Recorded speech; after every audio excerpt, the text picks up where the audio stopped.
Bismillahirrahmanirrahim. Assalamualaikum warahmatullahi wabarakatuh. Waalaikumsalam warahmatullahi wabarakatuh.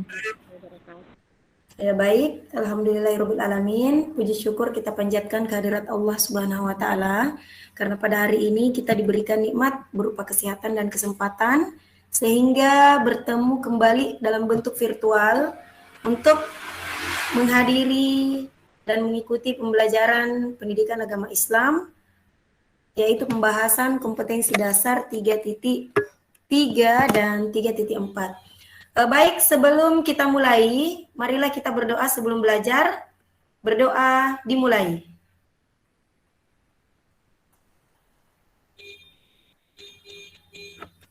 Berdoa selesai. Ya, baik. Bagaimana kabar hari ini? Alhamdulillah baik, Bu. Alhamdulillah baik. Tetap semangat ya. Sebelum kita mulai, Ibu mau cek dulu ada berapa siswa yang aktif, apakah masih semangat atau masih ada yang belum join di ruang virtual ini. Kita mau cek apakah fokus pada pembelajaran atau masih ada yang melakukan aktivitas lain. Silakan coba buka kolom chat. Jadi kita lihat di kolom chat room, kita lihat siapa yang lebih fokus dan siapa yang memperhatikan pembelajaran. Sebelum Ibu mulai membahas tentang iman kepada hari akhir dan iman kepada qada dan qadar.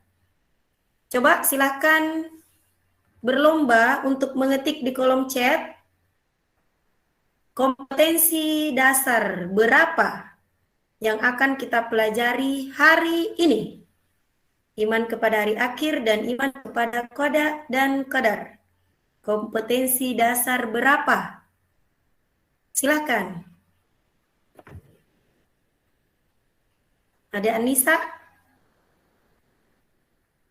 Nur Fadila Makgu, Ahmad Farhan. Ayo silahkan diisi, tetap semangat. Andi Aulia. Ya, ada Mutia, Alisa, Irma Yanti, Nur Aziza, Irunisa, Mas Ria, Fadil Ananda. Ya, luar biasa. Terima kasih banyak atas motivasinya. Sangat semangat untuk mengikuti pembelajaran hari ini. Kompetensi dasar 3.3 dan 3.4. Baik, untuk selanjutnya, silahkan dibuka speakernya atau audionya untuk menjawab instrumen lagu yang kalian dengarkan. Ya, langsung dibuka speakernya ya untuk menyebutkan judul lagu. Lagu apakah berikut ini? Tentu perkuat daya tahan.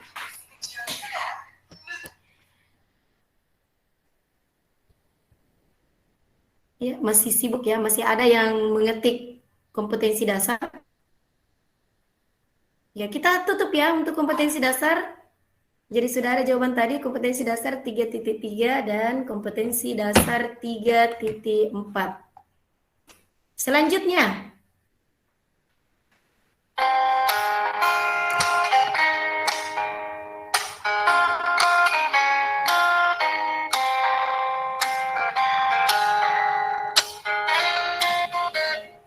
Silakan dibuka langsung speakernya. Si bolang. Bocah si bolang, Bu. Si bolang, Bu. Bocah petualang. Ah, coba diulang. Si bolang, Bu. Ya, Fadel. Si bolang, Bu. Bocah petualang. Apa soal petualangan? Dias, coba Dias. Si bolang, Bu. Ya. Oke, untuk selanjutnya lagu kedua.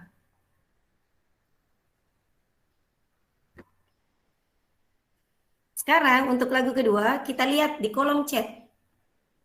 Silahkan mengetik di kolom chat judul lagu kedua.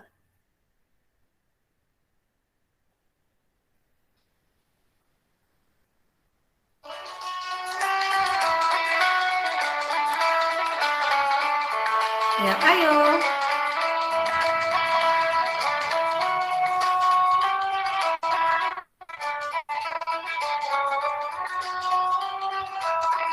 Ya tadi didahului Nisa ya, sekarang yang paling pertama mengetik adalah Dias Wirayuda. Tampar pisang. Luar biasa semangatnya, terima kasih banyak. Lanjut. Melihat kondisi room, masih beberapa siswa yang join. Ya, kita lihat ya yang ketiga. Silahkan aktifkan audionya. Dengarkan baik-baik instruksinya kalau tidak disuruh ketik. Silahkan aktifkan audionya. Sebutkan judul langsung.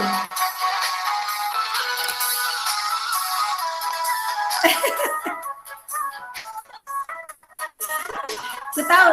Siri Polo 2, Bu. Mutia. Apa Mutia? Halo Siri Polo 2. Ada yang merasa jengkel. Sekarang ketik. 1, 2, 3. Ketik judulnya.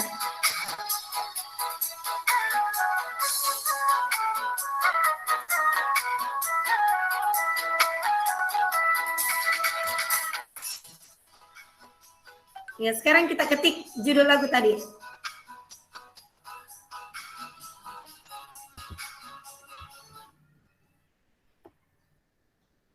Halo Siri Polo 2. Yang terakhir. Yang terakhir ya, konsentrasi, fokus. Nur Anissa, Nur Fadila tadi, kemudian Dias.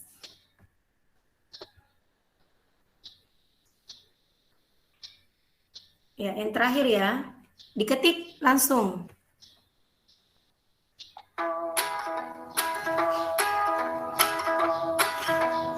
Jangan pakai senyum-senyum, mengetik-ngetik langsung.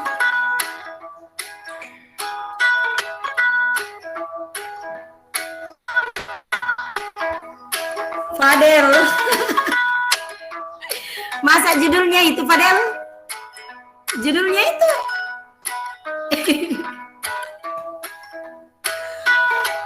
Yang merasa ragu, tidak yakin, tidak benar, tidak yakin, bisa diketik ulang. Siapa tahu terakhir mengirim baru ternyata Anda yang benar.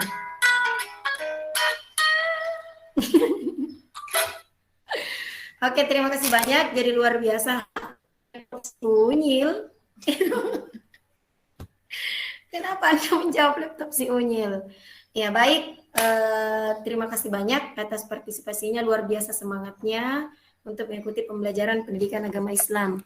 Yang pada dasarnya kita harus menyadari bahwa ternyata antara pendengaran, ucapan, dan tulisan adalah sebuah hal yang beriringan, namun terkadang tidak bisa dilakukan secara bersamaan ketika dibarengi dengan emosi yang tidak teratur.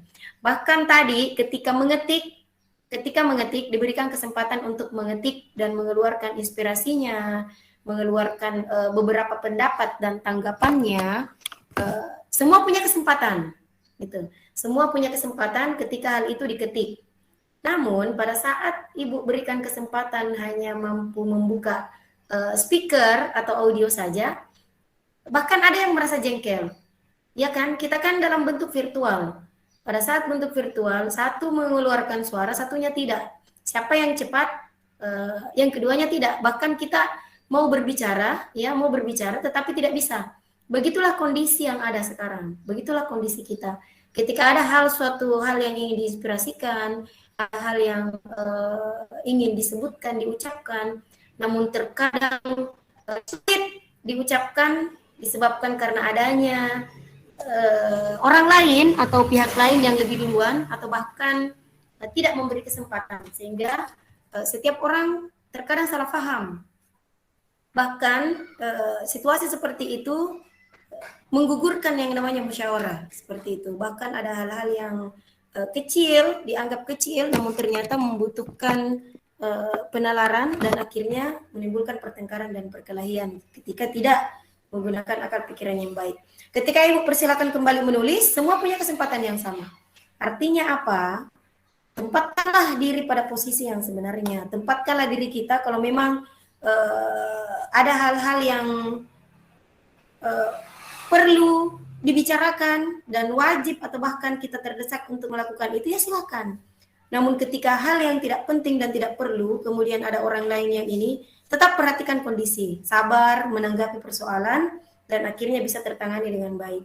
Ya baik, itu tadi hanya sekedar motivasi, hanya sekedar permainan kita untuk mengajak anak-anakku sekalian untuk lebih fokus pada pembelajaran sebelum memasuki materi.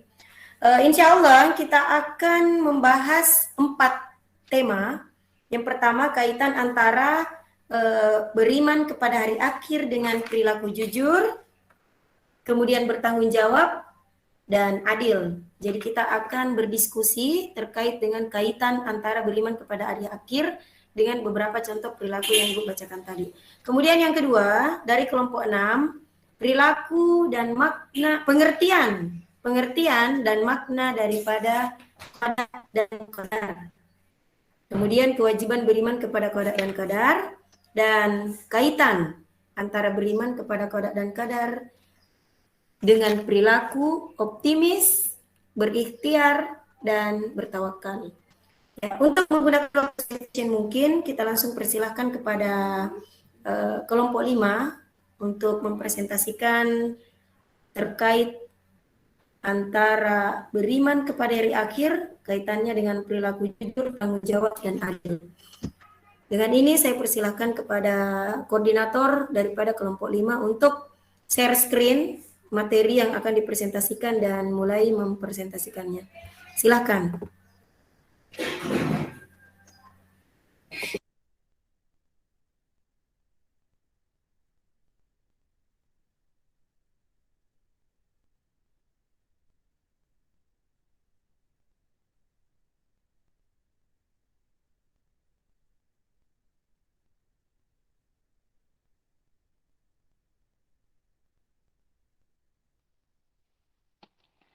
Baik, bismillahirrahmanirrahim. Assalamualaikum warahmatullahi wabarakatuh. Waalaikumsalam warahmatullahi wabarakatuh.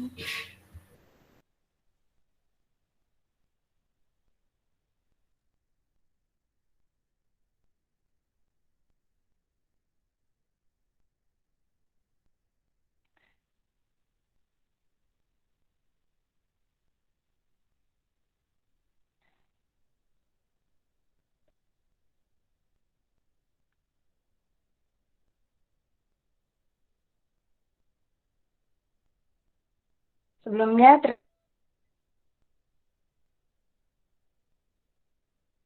terima kasih atas kesempatan yang telah diberikan kepada kami.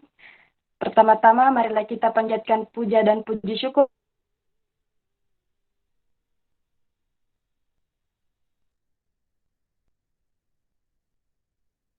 kehadirat Allah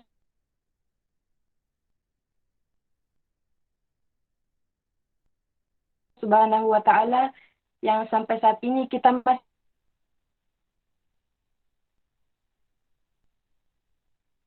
diberikan kesempatan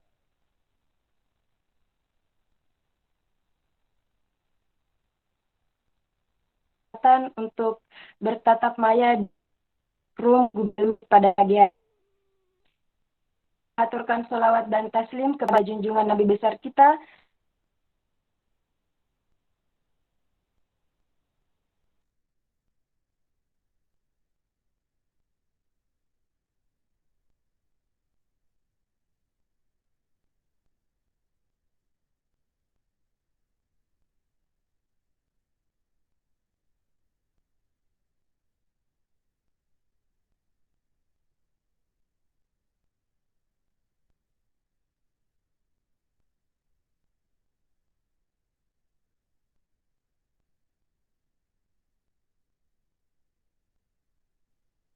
Baik, sebelumnya saya mohon maaf atas terjadinya kehilangan jaringan di sini. Langsung saja, saya sebagai pembicara pertama akan membawakan materi mengenai hakikat daripada beriman kepada hari akhir dengan perilaku jujur, bertanggung jawab, dan adil.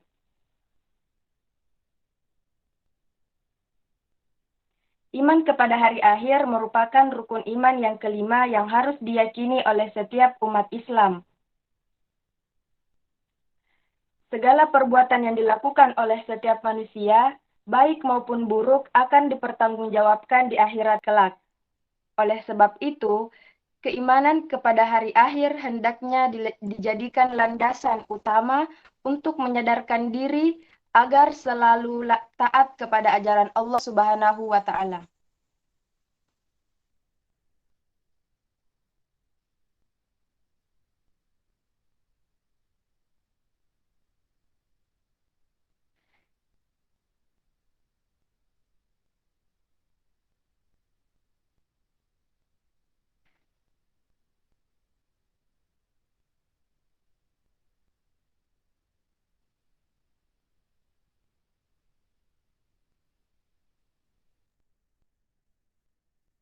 Adapun dalil ataupun hadis dari kaitan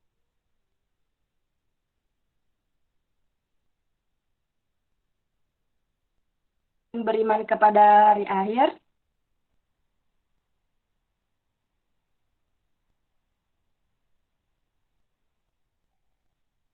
A'udzu billahi minasy syaithanir rajim. Bismillahirrahmanirrahim.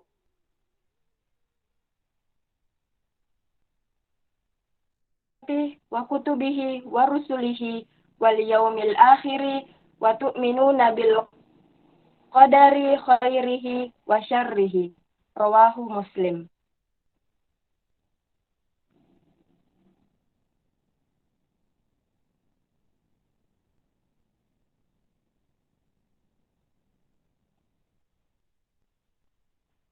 Baik, selanjutnya adalah hikmah daripada bertanggung.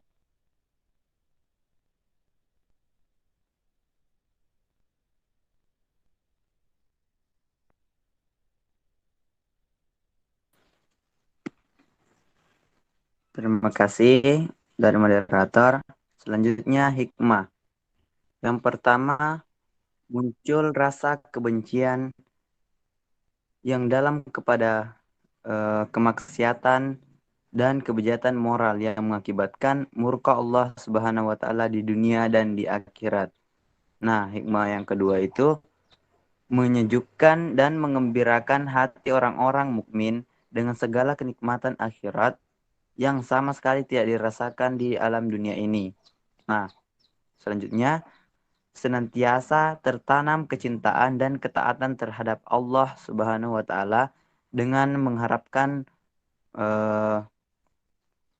maunanya pada hari itu. Kemudian hikmah yang keempat, senantiasa termotivasi untuk beramal baik dengan ikhlas.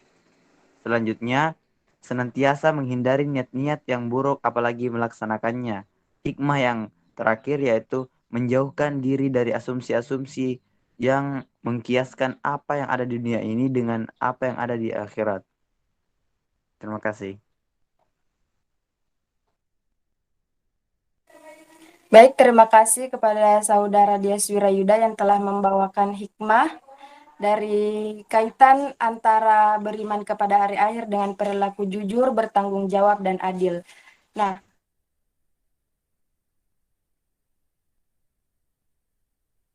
selanjutnya, apa sih kaitan beriman kepada hari akhir dengan perilaku jujur, adil itu sendiri? Nah, materi ini akan dibawakan oleh Saudari Mas Ria. Baiklah, terima kasih untuk kesempatan yang telah diberikan oleh moderator.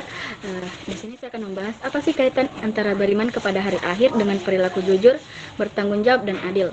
Nah, dengan memiliki keimanan yang teguh akan adanya hari akhir dan pembalasan di akhirat, akan menumbuhkan kesadaran bahwa semua perbuatan yang dikerjakan selama di dunia akan dipertanggungjawabkan di hadapan Allah Subhanahu wa Ta'ala.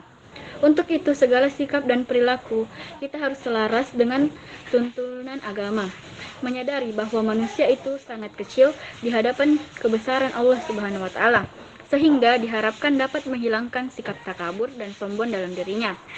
Selalu berusaha mengamalkan amal salih, bersikap jujur, dan menghindari perbuatan-perbuatan yang bertentangan dengan norma agama. Baiklah, itu saja dari saya kembalikan kepada moderator. Terima kasih kepada Saudari Mas Ria yang telah membawakan materinya. Demikianlah pembawaan materi dari kami kelompok 5 mengenai kaitan antara beriman kepada hari akhir dan perilaku jujur, bertanggung jawab, dan adil. Selanjutnya kita akan masuk ke sesi tanya jawab. Nah, untuk teman-teman sekalian yang ingin bertanya, bisa mengetik di kolom chat atau langsung mengaktifkan mikrofonnya dan melampirkan pertanyaannya. Saya, Kak. Oke, kepada Saudari Anissa Nurfadila Zulkarnain, tafadhol untuk memberikan pertanyaannya. Baiklah, Bismillahirrahmanirrahim. Assalamualaikum warahmatullahi wabarakatuh. Waalaikumsalam warahmatullahi wabarakatuh. Warahmatullahi wabarakatuh. Sebelumnya, terima kasih atas kesempatan yang telah diberikan kepada saya untuk bertanya. Baiklah, perkenalkan nama saya Anissa Nurfadila Zulkarnain dari kelompok 8, ingin bertanya kepada kelompok 5. Nah, tadi Kakak Nurfadila Magu itu membaca dalil yang terkait dengan materinya, namun tidak memberikan arti dan makna pada dalil tersebut. Nah, di sini saya ingin bertanya, apakah arti dan makna dari dalil yang Kakak Nurfadila Magu tadi angkat? Ya, mungkin itu saja. Terima kasih. Wassalamualaikum warahmatullahi wabarakatuh. Waalaikumsalam warahmatullahi wabarakatuh. Baik, kepada Saudari Anissa Nurfadila Zulkarnain, terima kasih banyak atas pertanyaannya. Nah, sembari kelompok kami menyusun jawaban untuk menjawab pertanyaannya, disampaikan juga kepada teman-teman sekalian yang masih ingin bertanya, silahkan mengaktifkan mikrofonnya.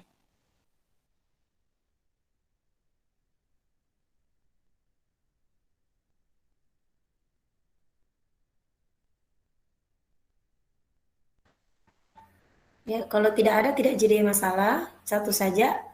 Kalau sudah dijawab satu pertanyaan, kita pindah di tema kedua.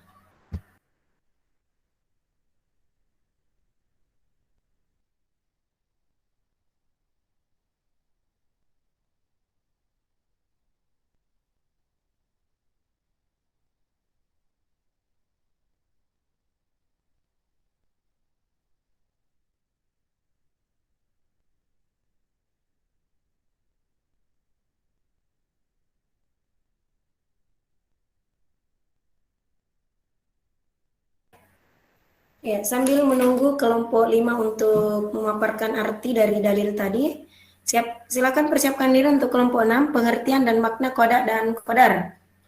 Setelah dijawab, kita langsung masuk ke kelompok 6 untuk mendengarkan hasil diskusi. Ya, selanjutnya saya kembalikan kepada Nurfadila. Baik, Bu, terima kasih. Nah, saya kali ini akan menjawab pertanyaan dari Saudari Anissa Nurfadilah Zulkarnain mengenai apa sih arti dari dalil dan hadis yang telah saya bacakan tadi. Nah, untuk dalil yang pertama yaitu surah Al-Baqarah, surah kedua ayat keempat, yaitu walladzina yu'minuna bima unzila ilaika wa ma unzila min qablik wa bil akhirati hum yuqinun, yang artinya, dan mereka yang beriman kepada Al-Quran yang diturunkan kepadamu Muhammad dan kitab-kitab yang telah diturunkan sebelum engkau, dan mereka yakin akan adanya akhirat. Kemudian arti dari hadis yang telah saya sampaikan yaitu percakapan Rasulullah Shallallahu Alaihi Wasallam dengan malaikat Jibril yang panjang tentang iman, Islam, dan ihsan. Beliau bersabda, yang artinya beliau menjawab, kamu beriman kepada Allah, malaikat-malaikatnya, kitab-kitabnya, para rasulnya, hari akhir, dan takdir baik dan buruk. Hadis riwayat Muslim. Baik, itu saja jawaban dari saya. Semoga dapat menjawab pertanyaan dari Anissa Nurfadila Zulkarnain. Sebelum itu, saya kembalikan kepada Saudari Anissa, apakah jawabannya sudah dimengerti dan dapat diterima? Iya, terima kasih atas jawaban yang telah diberikan. Baik, terima kasih. Nah, sampailah kita di penghujung dari pembawaan materi kami dari kelompok 5. Terima kasih banyak atas terima kasih banyak atas feedback yang telah diberikan. Mungkin itu saja dari kami. Wabillahi taufiq wal hidayah. Wassalamualaikum warahmatullahi wabarakatuh. Ya, waalaikumsalam warahmatullahi wabarakatuh. Baik, demikianlah tadi pemaparan materi terkait antara beriman kepada hari akhir dengan hubungannya perilaku jujur, bertanggung jawab, dan adil. Inti daripada materinya adalah pada dasarnya bahwa beriman kepada hari akhir, meyakini dalam hati, yakin dengan sepenuh hati, percaya dan yakin bahwa memang pada hari akhir itu akan terjadi yang namanya hari akhir atau hari kiamat, yang seharusnya tadi diberikan penjelasan terlebih dahulu oleh kelompok 1 sampai kelompok 4 sebenarnya, untuk lebih memahami bahwa sebenarnya hari akhir itu bagaimana, dan bahkan kita akan mendengarkan sebenarnya kiamat terbagi menjadi 2, kiamat sugra dan kiamat kubra. Jadi pada dasarnya antara keyakinan, keimanan kita terhadap hari akhir kemudian dikaitkan dengan perilaku jujur, bertanggung jawab, dan adil. Pertanyaannya kemudian adalah kenapa mesti perilaku jujur? Gitu. Kenapa mesti perilaku jujur yang dikaitkan dengan keyakinan kita pada hari akhir? Kenapa hal demikian? Karena segala sesuatu perbuatan, baik buruknya, tergantung daripada apa yang ada dalam hati kita. Antara apa yang ada dalam hati, dengan apa yang diucapkan, dengan apa yang dilakukan, tergantung daripada kejujuran. Seperti itu. Kenapa mesti percaya kepada hari akhir, beriman kepada hari akhir, dikaitkan dengan perilaku jujur? Nah, itu sebenarnya titik fokus daripada materi kelompok 5, karena memang jujur merupakan suatu hal utama atau pondasi daripada segala perbuatan, yang pada dasarnya kita berasal dari suatu hal yang putih, kemudian melakukan perbuatan yang positif. Apa yang kemudian mengarahkan kita adalah keputusan yang kamu buat. Ketika kamu memutuskan sesuai dengan apa yang dalam hatimu, kebenaran yang ada dalam hatimu, berarti kamu jujur. Muncullah perbuatan positif.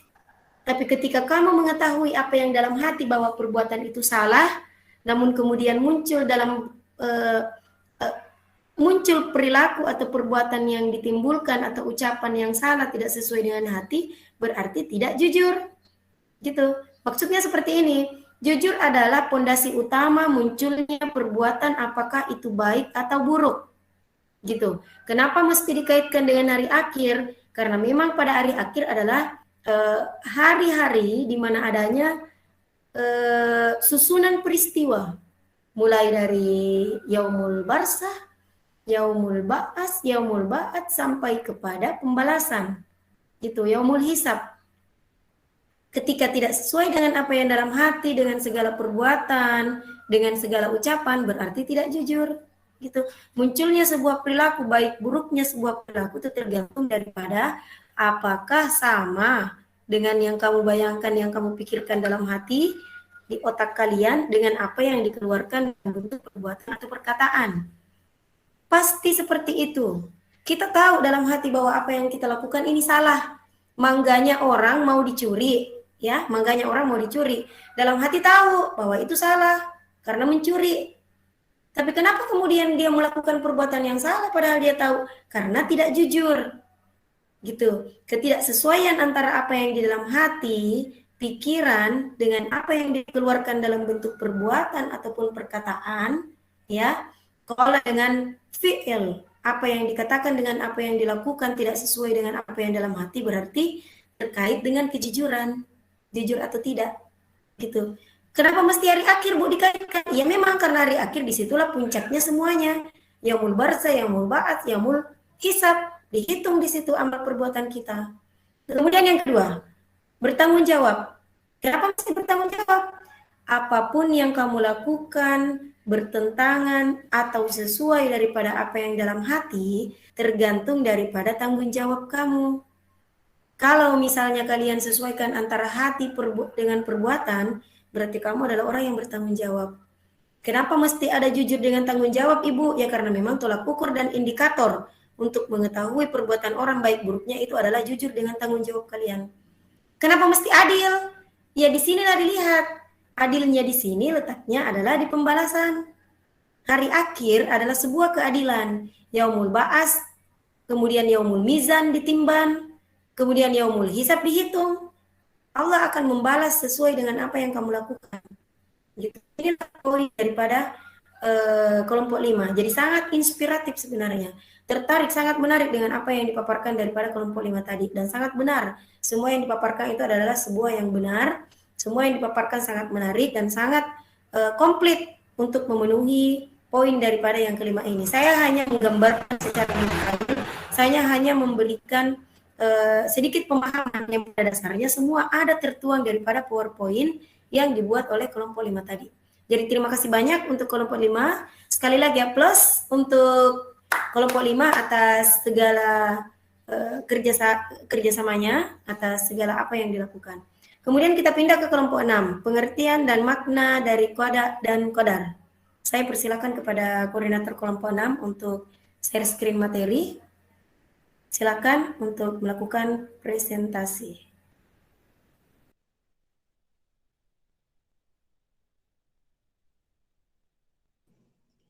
Baik.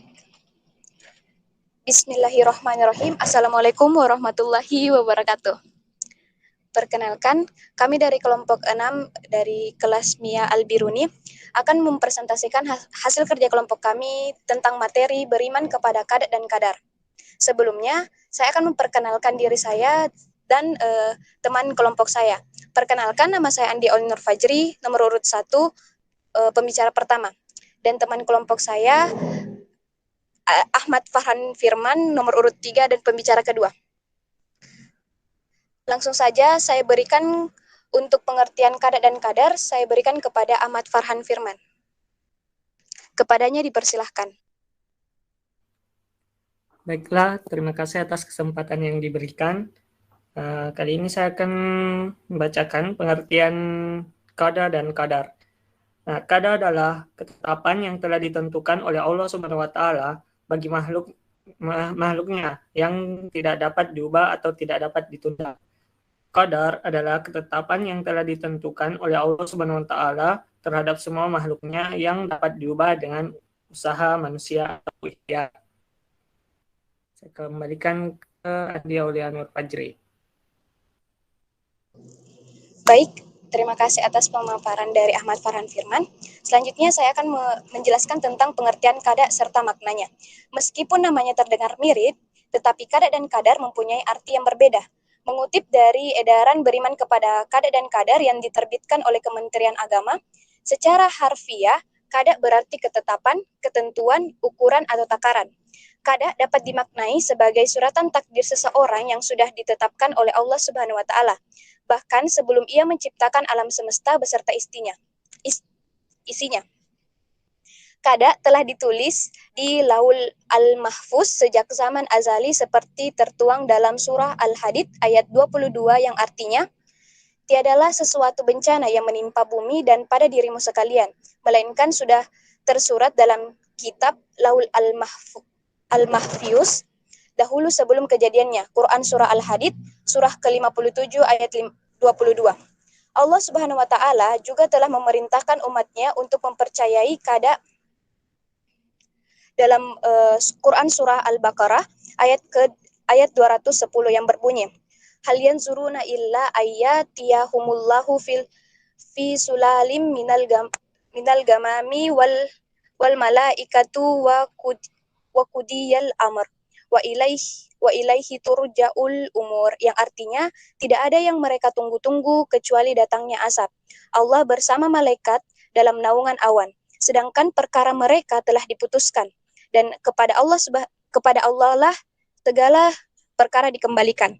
Artinya dalam Quran Surah Al-Baqarah ini adalah segala sesuatu di dunia ini, baik atau buruknya, hidup atau matinya seseorang telah digariskan oleh Allah Subhanahu wa taala.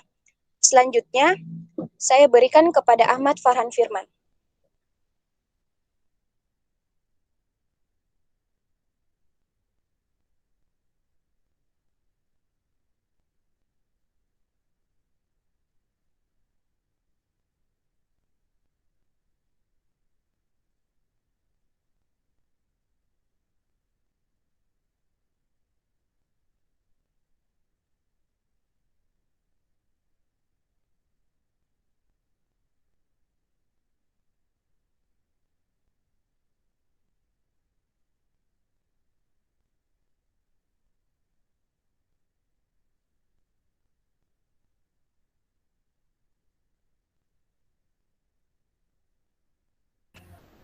Ya, mungkin bisa diaktifkan speakernya.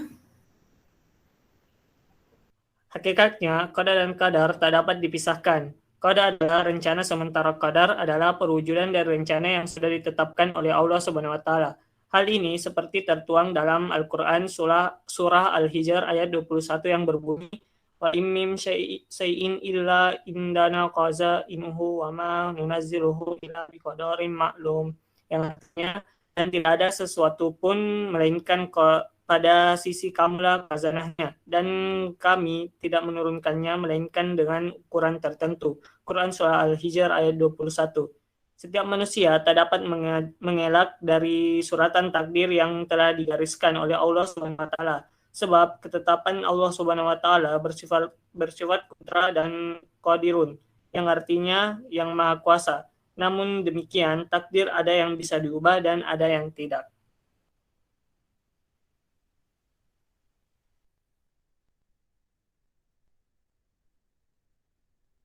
Saya kembalikan ke Andi Aulia Nur Fajri. Baik, terima kasih atas pemaparan dari Ahmad Farhan Firman. Sebelum saya menutup dari presentasi kami, saya memberikan kesempatan kepada audiens untuk memberikan pertanyaan seputar dari materi kami. Kepada audiens yang ingin bertanya, silahkan diaktifkan mikrofonnya.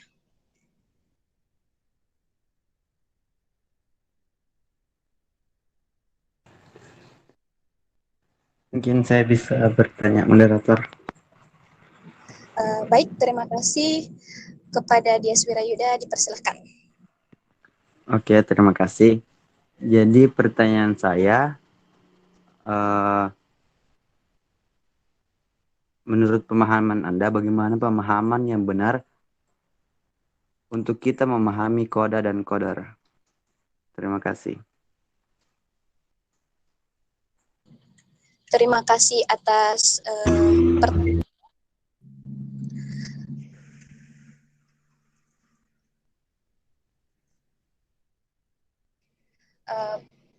saya ingin bertanya, Bu, apakah bisa dijawab pertanyaan jawab atau ditampung dulu pertanyaannya, Bu? Kalau masih ada, ya bagus kalau ditampung semua dulu. Tapi kalau misalnya tidak ada lagi pertanyaan, dijawab aja baru ditutup. Baik, Bu, terima kasih. Apakah para audiens masih ada yang ingin bertanya? Jika ada, dipersilakan mengaktifkan mikrofonnya.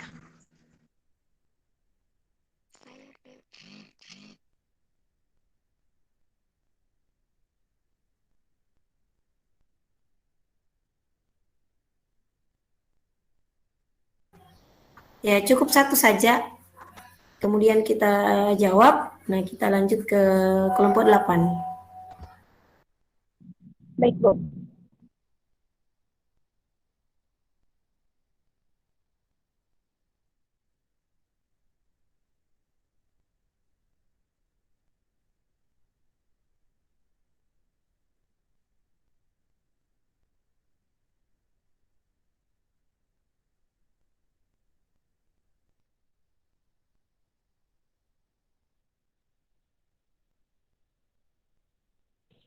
Baik, kelompok kami akan menjawab pertanyaan dari Dias Wirayuda.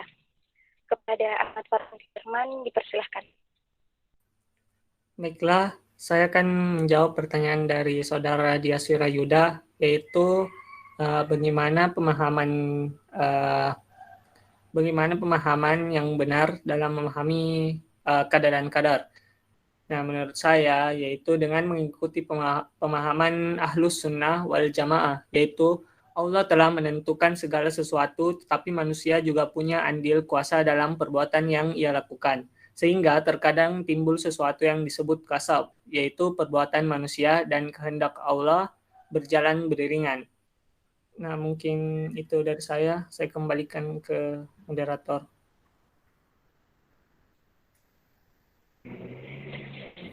Mungkin itu jawab dari kelompok kami. Apakah Saudara Dias Wirayuda dapat menerima atau memberikan tanggapan lagi? Kami mempersilahkan. Terima kasih atas jawabannya. Saya terima.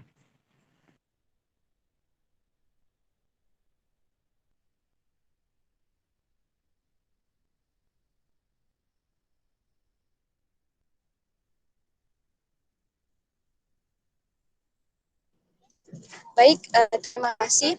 Mungkin itu saja yang dapat kami presentasikan. Lebih dan kurang mohon dimaafkan. Wassalamualaikum warahmatullahi wabarakatuh.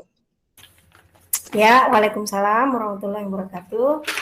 Terima kasih banyak untuk kelompok 6. Jadi sangat luar biasa ya. Singkat, namun dalam kesingkatannya sudah memuat semua apa yang kita harapkan. Jadi untuk kadar dan kadar, pengertian dan makna sebenarnya merupakan sebuah hal yang tidak asing lagi di tengah-tengah kalian. Bahkan mungkin sudah banyak yang tahu tanpa memasuki materi ini bahwa kadar dan kadar sebenarnya adalah segala ketentuan yang telah ditetapkan oleh Allah Subhanahu wa taala, namun di antaranya ada yang dapat diubah melalui ikhtiar manusia, kemudian ada yang tidak dapat diubah. Jadi cukup memahami itu saja bahwa memang kita harus percaya dan yakin bahwa segala apa yang kita lakukan, segala apa yang ditetapkan oleh kita, segala kejadian, musibah baik buruknya merupakan suatu hal yang sudah ditentukan dan ditetapkan oleh Allah Subhanahu wa taala. Jadi tidak semerta-merta siapapun itu ketika ada sebuah kesedihan atau keburukan langsung menjustis bahwa memang Allah itu tidak adil. Nah, disitulah letak ujian dan cobaan kepada kalian.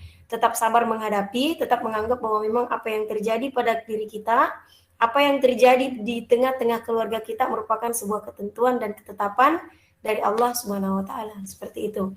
Baik, terima kasih banyak sekali lagi saya ucapkan kepada kelompok 6.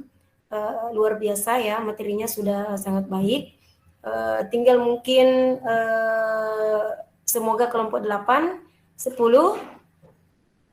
ada yang bertanya lebih kritis kembali. Kalau persoalan pengertian dan makna kadar dan kadar kan memang semua paham. Kalian memang semua tahu, bahkan sebelum dijelaskan sudah tahu bahwa memang ada ketetapan yang namanya kadar dan kadar, ada yang dapat diubah dan ada yang tidak dapat diubah. Sehingga tadi sudah ditanyakan bagaimana tanggapan dan pandangannya sebenarnya terkait dengan kadar dan kadar itu. Baik, untuk menggunakan waktu seefisien mungkin, kita langsung persilakan kepada kelompok 8, silakan share screen. Materinya adalah apa ini? Persoalan beriman kepada qada dan qadar. Kewajiban, ya. Kewajiban beriman kepada qada dan qadar. Bismillahirrahmanirrahim. Assalamualaikum warahmatullahi wabarakatuh. Waalaikumsalam warahmatullahi wabarakatuh. Baiklah, kami dari kelompok 8 dengan materi kewajiban beriman kepada qada dan qadar. Nah, sebelum mempresentasikan, ada baiknya saya memperkenalkan terlebih dahulu satu kelompok saya, ada Alisha Ar-Razak sebagai pembicara pertama dan saya sendiri atas nama Anissa Nur Fadillah sebagai moderator sekaligus sebagai pembicara kedua. Nah, untuk Saudari Alisha Ar-Razak, kepadanya dipersilakan.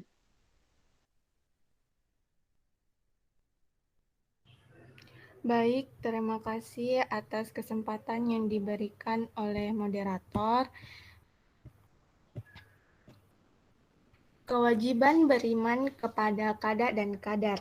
Apa itu beriman kepada qada dan qadar? Iman kepada qada dan qadar yaitu percaya dengan sepenuh hati bahwa Allah Subhanahu wa taala telah menentukan segala sesuatu yang akan terjadi pada makhluknya. Setiap manusia telah diciptakan dengan ketentuan-ketentuan dan telah diatur nasibnya sejak zaman azali. Meski ada takdir Allah Subhanahu wa taala, bukan berarti kita sebagai manusia bermalas-malasan menunggu nasib tanpa berusaha atau berikhtiar, karena sebuah keberhasilan tidak akan tercapai tanpa adanya usaha. Selanjutnya saya berikan kepada moderator. Baik, terima kasih atas pemaparan yang telah diberikan. Saya sebagai pembicara kedua ingin mempresentasikan materi kedua, yaitu penjelasan dari kewajiban beriman kepada qada dan qadar. Diriwayatkan bahwa suatu hari Rasulullah Shallallahu Alaihi Wasallam didatangi oleh seorang laki-laki yang berpakaian serba putih dan rambutnya sangat hitam. Lalu bertanya tentang Islam, iman dan ihsan, tentang keimanan. Rasulullah menjawab yang artinya, hendaklah engkau beriman kepada Allah, malaikat-malaikatnya, kitab-kitabnya, rasul-rasulnya, hari akhir, dan beriman pula kepada qada atau takdir yang baik ataupun yang buruk. Hadis riwayat Muslim. Lelaki itu adalah malaikat Jibril yang sengaja datang untuk memberikan pelajaran agama kepada umat Nabi Muhammad SAW. Jawaban Rasulullah yang dibenarkan oleh malaikat Jibril itu berisi rukun iman. Salah satu dari rukun iman itu adalah iman kepada qada dan qadar. Dengan demikian, mempercayai qada merupakan suatu kewajiban. Kita harus yakin dengan sepenuh hati bahwa segala sesuatu yang terjadi pada diri kita, baik yang menyenangkan maupun yang tidak, adalah atas kehendak atau takdir Allah Subhanahu wa Ta'ala. Baik, mungkin hanya itu saja materi dari kelompok kami, dan saya memberikan kesempatan kepada para peserta yang hadir dalam room meet ini untuk bertanya.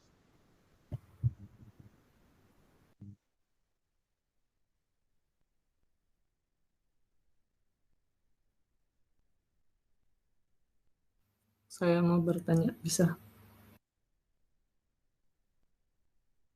Iya, bisa, silakan. Oke, terima kasih atas kesempatan yang diberikan. Saya Mataran Firman dari kelompok 6 ingin bertanya kepada kelompok 8. Nah, pertanyaan saya yaitu, apa hikmah yang dapat kita ambil jika kita beriman kepada qada dan qadar? Mungkin itu ya pertanyaan dari saya. Terima kasih. Oke, terima kasih atas pertanyaannya. Ada lagi yang mau bertanya? Saya izin bertanya, moderator. Oh iya, silakan. Baik, terima kasih atas kesempatan yang telah diberikan kepada saya. Saya ingin bertanya, saya pernah mendengar bahwa ketetapan yang telah diberikan kepada kita itu dapat diubah atau ditolak dengan doa. Nah, saya ingin mendengarkan dalil ataupun hadis atau landasan mengenai pernyataan tersebut. Terima kasih.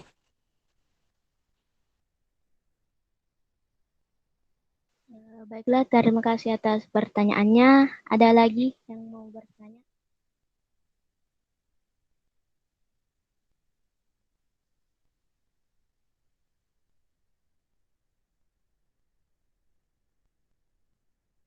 Mungkin tidak ada lagi yang ingin bertanya. Pada kelompok saya ada 2 pertanyaan yang telah diberikan dari teman-teman. Adapun pertanyaan pertama yaitu mengenai hikmah beriman kepada qada dan qadar. Apa sih hikmah beriman kepada qada dan qadar? Nah, pertanyaan dari Ahmad Farhan Firman yang akan jawab itu adalah saya sendiri. Ada beberapa hikmah beriman kepada qada dan qadar. Yang pertama itu dengan kita memahami konsep qada dan qadar yang benar, seorang muslim senantiasa optimis, berikhtiar, serta bertawakal kepada Allah Subhanahu wa Ta'ala. Kemudian, seseorang yang memahami qada dan qadar tidak akan berprasangka buruk, baik kepada Allah maupun kepada makhluknya. Kemudian hikmah selanjutnya itu Allah Subhanahu wa Ta'ala menciptakan makhluknya dengan segenap kemampuan, anggota tubuh atau kelebihan tertentu. Dengan berkah tersebut, seorang muslim diwajibkan berusaha untuk memperoleh kehidupan yang layak dan tidak berputus asa dengan rahmat Allah Subhanahu wa Ta'ala. Kemudian kita menyadari bahwa manusia diciptakan berbeda-beda dan beragam. Hikmahnya adalah untuk saling mengenal dan bekerja sama. Kemudian dengan qada dan qadar, seorang muslim sadar bahwa segala sesuatu yang Allah Subhanahu wa Ta'ala ciptakan memiliki tugas masing-masing. Karena itulah, ia tidak patut menyombongkan diri atau merasa rendah diri dari orang lain. Kemudian, setiap manusia memiliki kehendak bebas. Kendati sudah ada ketetapannya, namun ia diberi keleluasaan untuk memilih. Dari pilihannya itulah ia memperoleh balasan. baik itu balasan di dunia atau balasan di akhirat. Kemudian, Allah Subhanahu wa Ta'ala akan memberikan berkah dan hasil yang maksimal sesuai usaha hambanya jika ia mau berusaha. Kemudian mampu membedakan antara jalan yang baik dan yang buruk karena masing-masing memiliki akibat atau konsekuensinya. Kemudian hikmah yang selanjutnya itu tidak ada sesuatu sia-sia yang diciptakan oleh Allah Subhanahu wa Ta'ala. Dengan segala kemampuan yang sudah diberikan, manusia sepatutnya memanfaatkan potensinya untuk mencapai hal-hal yang ia inginkan. Mungkin ada banyak hikmah yang lain, akan tetapi yang saya jelaskan di sini hanya itu saja. Dan saya ingin bertanya kembali kepada Ahmad Farhan Firman, apakah jawaban saya diterima atau masih ingin ditanggapi? Terima kasih atas jawabannya. Saya terima jawabannya itu. Terima kasih sekali. Kemudian ada pertanyaan kedua dari Nur Fadila Makgu yang akan dijawab oleh Alisha Ar-Razak. Kepadanya dipersilakan. Oke, terima kasih kepada moderator. Jadi Ya, coba aktifkan pertanyaannya videonya dulu, adalah, Nak. Aktifkan videonya dulu. Yang ya, silakan Alisa. maaf Bu, sebelumnya saya tidak dapat mengaktifkan. Oh iya, silakan. Pertanyaan dari Saudari Dilla, apakah ada dalil ataupun hadis mengenai tentang ketetapan yang telah diberikan kepada kita itu dapat diubah? Yang saya dapatkan adalah sebuah hadis yang dimana dalam hadis tersebut Nabi Shallallahu Alaihi Wasallam menjelaskan bahwa takdir dari Allah Subhanahu Wa Taala dapat berubah dan faktor yang dapat mengubahnya adalah doa seseorang yang berbunyi, Rasulullah Shallallahu Alaihi Wasallam bersabda, tidak ada yang dapat menolak takdir atau ketentuan Allah Subhanahu Wa Taala selain doa, dan tidak ada yang dapat menambah atau memperpanjang umur seseorang selain perbuatan baik. Hadis riwayat Tirmizi.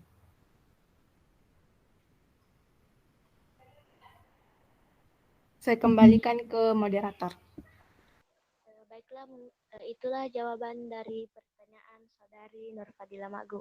Apakah Saudari Nur Fadila Makgu menerima atau masih ingin menanggapi? Terima kasih atas jawaban yang telah diberikan. Saya terima dengan jawabannya. Terima kasih. Baiklah, mungkin dari kelompok kami mungkin cukup begitu saja. Lebih dan kurangnya mohon dimaafkan. Wassalamualaikum warahmatullahi wabarakatuh. Waalaikumsalam. Ya, waalaikumsalam warahmatullahi wabarakatuh. Ya baik, terima kasih banyak untuk kelompok 8 yang telah menjelaskan tentang kewajiban beriman kepada qada dan qadar. Jadi tadi sudah dijelaskan secara mendetail pengertian dan maknanya. Namun kemudian mengapa perlu terbentuk kembali satu poin khusus untuk menjelaskan tentang kewajiban. Di sini sebenarnya fokus utama materinya adalah apa sebenarnya yang menjadi kekuatan atau apa sebenarnya yang menjadi hal keharusan sehingga kita harus wajib beriman kepada qada dan qadar gitu, untuk mengurangi tingkat kekecewaan, untuk mengurangi tingkat orang-orang yang tidak bisa dan tidak mampu menguasai diri ketika ada hal atau musibah yang menimpa, sehingga kenapa kemudian muncul satu topik atau tema yang membahas untuk kewajiban gitu. Jadi tadi sudah dipaparkan dengan baik kenapa mesti harus beriman, ya. Yang kemarin-kemarin kita bahas beriman kepada Allah, beriman kepada ini, beriman kepada ini. Kenapa mesti harus beriman kepada qada dan qadar ditekankan bahwa kewajibannya seperti ini? Karena beriman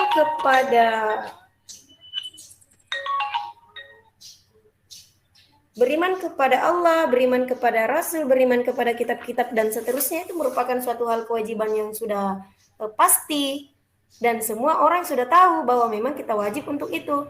Terkadang khusus untuk qada dan qadar, terkadang untuk menerima kenyataan, semua tahu bahwa memang kita harus yakin bahwa ketentuan Allah itu ada, tapi untuk merealisasikan dari segi perasaan itu sangat sulit dan sangat berat. gitu. Jadi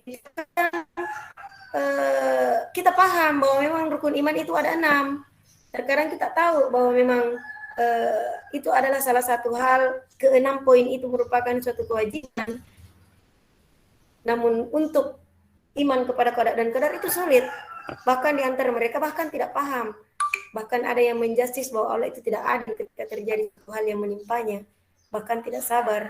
Jadi kenapa mesti ditampilkan dan ditekankan kembali kewajiban dalam poin materi ini supaya kalian tahu bahwa memang pada dasarnya apapun yang terjadi, baik buruknya sebuah peristiwa yang terjadi dan ditetapkan kepada kita itu sumbernya dari atas. Asalnya memang dari Allah Subhanahu wa taala, seperti itu. Baik, yang terakhir ya. Yang terakhir dari kelompok 10, tadi kita kaitkan antara iman kepada hari akhir dengan perilaku jujur, tanggung jawab dan adil. Sekarang khusus untuk qada dan qadar sebenarnya perbuatan apa?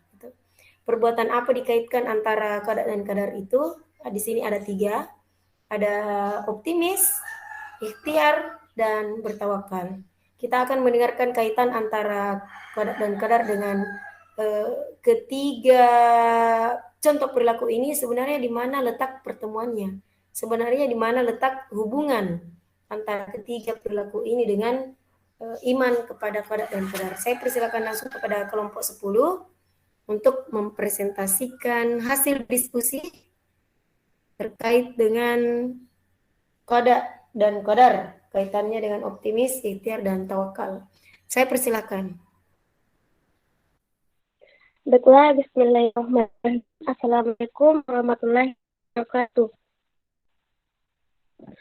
Sebelum masuk ke materi, ada baiknya saya memperkenalkan saya terlebih dahulu. Kami dari kelompok 10, adapun rekan-rekan saya yaitu pembaca pertama dengan saya sendiri, Mutia Islamia, pembaca materi kedua oleh Nurul Suhaila, dan pembaca ketiga yaitu Aulia dan Savani. Baik, untuk langsung saja saya mulai presentasi kami. Untuk materi pertama dibacakan oleh saya sendiri. Qada dan qadar atau berjalan menurut hukum sunnatullah. Artinya kehasilan hidup seorang sangat tergantung sejalan atau tidak dengan sunnatullah. Berkaitan dengan makna beriman kepada qada dan qadar, dapat diketahui bahwa nasib manusia telah ditentukan Allah Subhanahu wa taala sebelum ia dilahirkan. Materi selanjutnya akan dibawa oleh Nur Suhaila. Kepadanya saya persilahkan. Terima kasih atas kesempatan yang diberikan oleh moderator. Materi kedua yaitu sikap optimis akan takdir terbaik Allah Subhanahu wa taala. Bahwa manusia itu dapat memilih takdir Allah Subhanahu wa taala yang ditetapkannya, entah itu keberhasilan, kegagalan, kebahagiaan ataupun kesengsaraan. Nah, harus diingat bahwa setiap pilihan yang diambil pada saatnya akan diminta pertanggungjawaban terhadap pilihannya tersebut.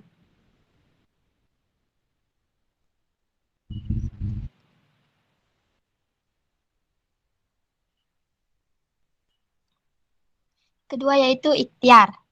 Nah, ikhtiar ini juga diartikan sebagai berusaha dengan sungguh-sungguh dan sepenuh hati dalam menggapai cita-cita dan tujuan Allah Subhanahu wa taala, yang mana Allah ialah yang menentukan takdir kita, sebagaimana kita sebagai manusia berkewajiban melakukan ikhtiar. Nah, walaupun kita sudah ditentukan qada dan qadarnya, akan tetapi kita sendirilah yang menentukan kunci keberhasilannya. Saya kembalikan ke moderator.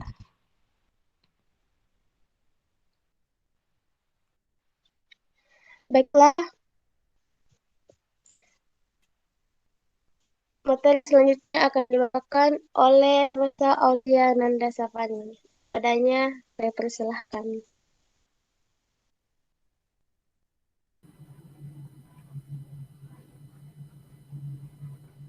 Baiklah, terima kasih atas kesempatan yang telah diberikan oleh moderator. Selanjutnya mengenai kaitan antara beriman kepada qada dan qadar Allah Subhanahu wa taala dengan doa. Doa adalah ikhtiar batin yang besar pengaruhnya bagi manusia yang meyakininya. Hal ini karena doa merupakan bagian dari motivasi intrinsik bagi yang meyakini doa akan memberikan energi dalam menjalani ikhtiarnya. Karena Allah Subhanahu wa Ta'ala telah berjanji untuk mengabulkan permohonan orang yang bersungguh-sungguh memohon. Firman Allah Subhanahu wa Ta'ala, "Aku mengabulkan permohonan orang yang berdoa apabila ia berdoa kepadaku." Quran Surah Al-Baqarah ayat 186. Selanjutnya adalah tawakal. Tawakal adalah menyerahkan segala urusan dan hasil ikhtiarnya hanya kepada Allah Subhanahu wa Ta'ala. Dalam firman Allah Subhanahu wa Ta'ala, "Kemudian apabila kamu telah membulatkan tekad, maka bertawakallah kepada Allah Subhanahu wa Ta'ala. Sesungguhnya Allah Subhanahu wa Ta'ala menyukai orang-orang yang bertawakal kepadanya." Quran Surah Ali Imran ayat 159. Tawakal baru boleh dilakukan setelah usaha yang sungguh-sungguh sudah dijalankan, atau dengan kata lain tidak ada tawakal tanpa ikhtiar. Mungkin itu saja dari saya kembalikan ke moderator. Sekian pemaparan materi kelompok kami. Selanjutnya adalah sesi tanya jawab. Saya persilahkan bagi audiens yang ingin bertanya untuk mengaktifkan mikrofon.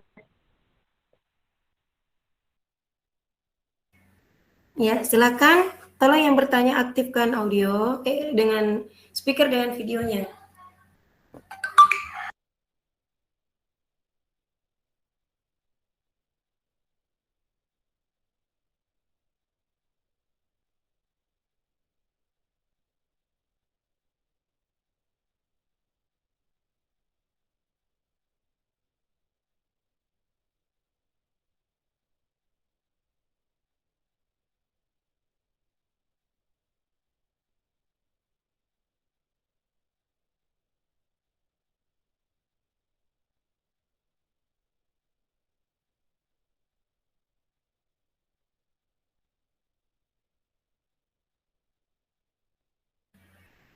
Ya, silakan jika ada yang ditanyakan. Mungkin saya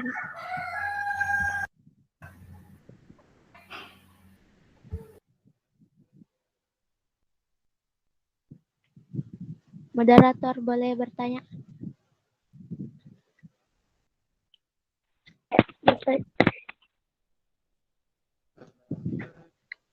Baik.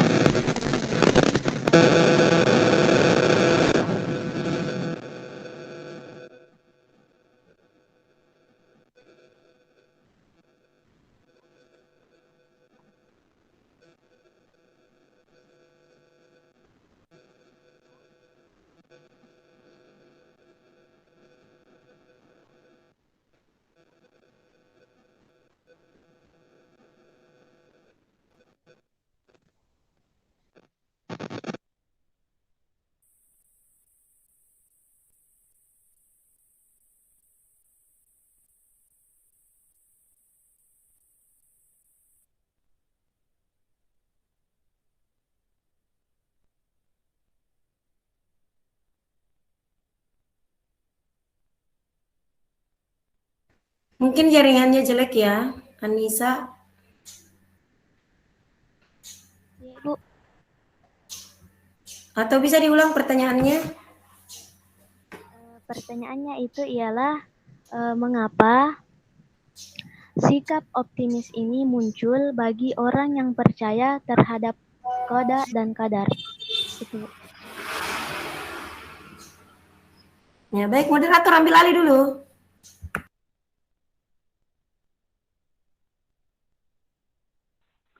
Baiklah, terima kasih kepada audiens yang telah bertanya. Apakah audiens yang masih ada yang mau bertanya?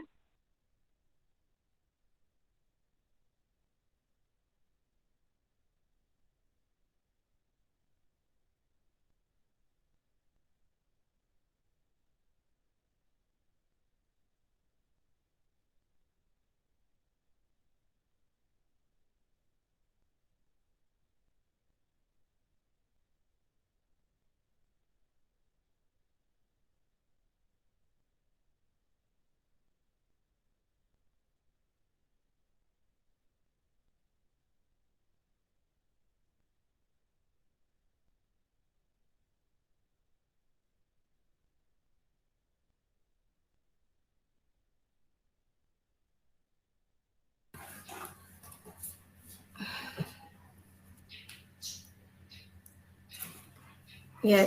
Coba moderator di mana ini? Ambil alih dulu baru jawab.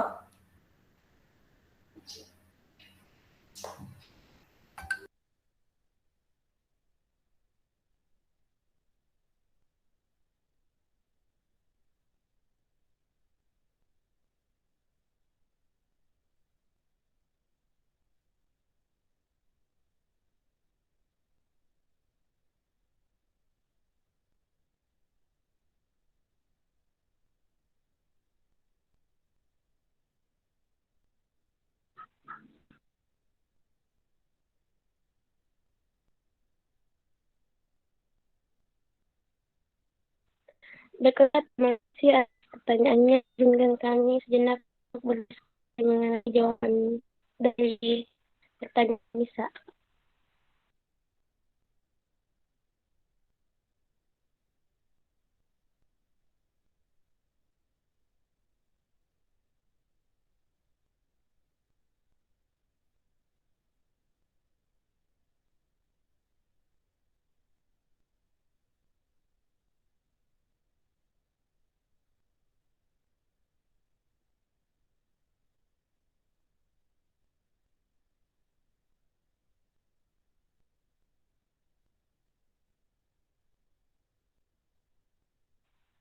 Baiklah, pertanyaan akan dijawab oleh Nurul Suhaila. Kepadanya, silahkan.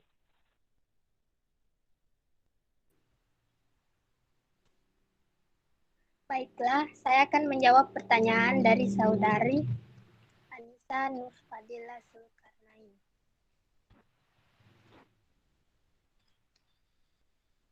Yaitu, mengapa sikap optimis muncul bagi orang yang percaya qada dan qadar?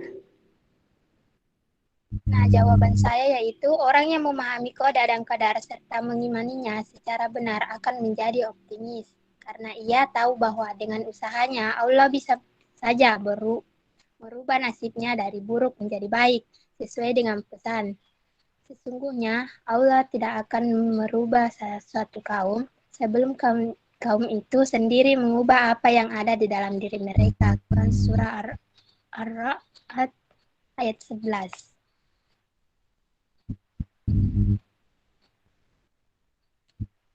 Mungkin itu saja dari saya mengenai pertanyaan dari saudara Nisa Nurfadila Zulkarnain. Saya harap dapat dimengerti dan diterima.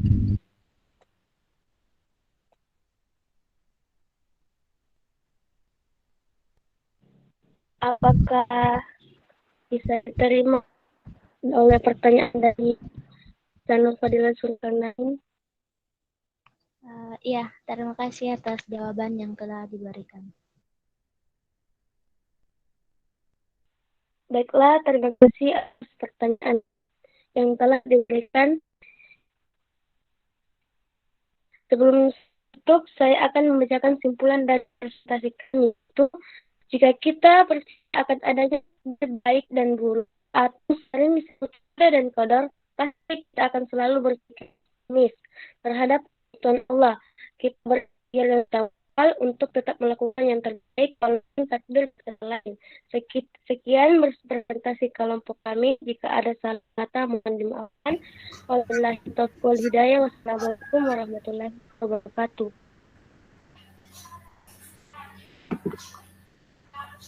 Ya, Waalaikumsalam warahmatullahi wabarakatuh. Ya baik, terima kasih banyak buat kelompok 10. Khusus untuk kaitan antara beriman kepada qada dan qadar, kemudian dikaitkan dengan perilaku optimis, ikhtiar, dan tawakal. Jadi memang pada dasarnya ada beberapa perilaku, ada beberapa perbuatan yang sangat mendukung atau bahkan menjadi kekuatan sehingga kita beriman kepada qada dan qadar, seperti itu. Jadi dengan sikap optimis, selalu berusaha, kemudian setelah mengusahakan apa yang selalu dilakukan, ya tentu ujung-ujungnya adalah bertawakal, gitu. Jadi dalam perjalanan usaha yang kamu lakukan, ketika kamu menerima dengan apa adanya, berarti kamu ikhlas. Namun kemudian menjalani apa yang kamu lakukan, berarti kamu sabar. Di ending perjuangan kamu, apapun yang kamu lakukan, ketika telah berhasil atau tidaknya, kamu harus bertawakal. Apapun yang terjadi, baik buruknya kita serahkan kepada Allah Subhanahu wa taala. Itu namanya tawakal. Ketika sudah ada hasil, baik buruknya hasil tersebut, kita harus ridha. Gitu. Ridha itu menerima segalanya dengan lapang dada. Menerima apa yang terjadi, itulah yang disebut ketetapan dari qada dan qadar. Ketetapan yang telah diberikan kepada kita oleh Allah Subhanahu wa taala, seperti itu. Jadi memang harus optimis. Jadi ada 3 perbuatan yang dimunculkan di sini sehingga mendukung supaya kalian beriman kepada qada dan qadar. Bagaimana caranya kita percaya dan yakin bahwa qada dan qadar itu ada? Ya kamu harus optimis. Gitu. Kita harus optimis sehingga apa yang terjadi tetap disandarkan bahwa memang itu dari Allah. Bukan pesimis, bahkan biasa menyalahkan Allah bahwa Tuhan itu tidak adil. Nah, ini adalah perbuatan yang salah. Memang kita harus optimis. Terus semangat bahwa kita pasti bisa. Apapun rintangannya, kita harus bisa. Dan kita pasti bisa. Apa yang harus kita lakukan ya berikhtiar atau berusaha. Gitu. Setelah kita berusaha, serahkan segalanya kepada Allah. Apapun hasilnya nanti, kita harus ridha menerimanya. Itu adalah kaitan yang sangat prinsipal sebenarnya. Itu adalah kaitan yang saling terkait antara optimis, ikhtiar, tawakal. Gitu. Baik, untuk kelompok 5, 6, 8, dan 10 telah presentasi hari ini. Terima kasih banyak atas partisipasinya. Untuk kelas 10 telah menampilkan materi yang sangat signifikan dan sesuai dengan apa yang kita harapkan. Begitu pula dengan kelompok-kelompok lainnya. Terima kasih banyak atas partisipasinya hari ini. Tetap semangat menjalani hari-hari kalian. Jadi bagaimanapun kondisinya kita tetap ikhtiar, tetap optimis, apapun hasilnya, termasuk mungkin kita berada di tengah pandemi. Bagaimanapun keputusannya, jangan jadikan halangan untuk berhenti belajar. Jadi tetap terus belajar. Jadikan ini sebuah motivasi buat kita untuk terus belajar dan mencari ilmu. Gitu. Terima kasih banyak atas partisipasinya. Mohon maaf jika ada kesalahan. Sebelum kita akhiri, mungkin kita berdoa setelah belajar. Berdoa dimulai. Ya, berdoa selesai. Terima kasih banyak. Alangkah baiknya mungkin saya butuh dokumentasi. Jadi tolong dibuka semua kamera. Tolong dibuka kamera.